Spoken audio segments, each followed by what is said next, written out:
తమిళంలో ప్రముఖ నిర్మాణ సంస్థ Stone Bench Creations, 2D entertainment బ్యానర్లపై కార్తికేయన్ సంతానం, సూర్య జ్యోతికలు నిర్మాతలుగా మారి నిర్మించిన చిత్రం Retro. Popular director Karthik Subbaraj దర్శకత్వంలో రూపొందించింది ఈ చిత్రం. ఇక ఈ మూవీ బడ్జెట్ ఎంత, ప్రీ రిలీజ్ బిజినెస్ ఎంత అనే వివరాల్లోకి వెళ్ళబోయే ముందు ఒక చిన్న రిక్వెస్ట్, మన ఛానల్లోని వీడియోస్ చూసి నచ్చితే సబ్స్క్రైబ్ చేసి లైక్ కొట్టి షేర్ చేయండి.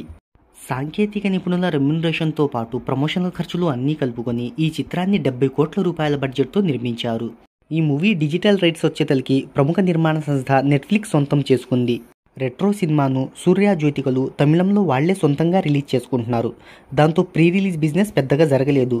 ఈ మూవీ తమిళ థియేట్రికల్ రైట్స్ను ఒకసారి చూసుకున్నట్టయితే 50 కోట్ల రూపాయల షేర్, 100 కోట్ల రూపాయల గ్రాస్ వాల్యూగా అక్కడ ట్రేడ్ వర్గాలు పేర్కొన్నాయి. తమిళంలో ఈ మూవీ అడ్వాన్స్ బుకింగ్స్ అనేవి ఓపెన్ అవ్వగా ఇప్పటికే 5 కోట్ల రూపాయలను వసూలు చేసింది. ఇక ఓవర్సీస్లోనూ ఈ మూవీకి మంచి స్పందన అయితే లభిస్తుంది. గత కొద్ది కాలంగా విజయం కోసం ఎదురు చూస్తున్న సూర్యకు మరి ఈ మూవీ ఎలాంటి ఫలితాన్ని అందిస్తుందో చూడాలి.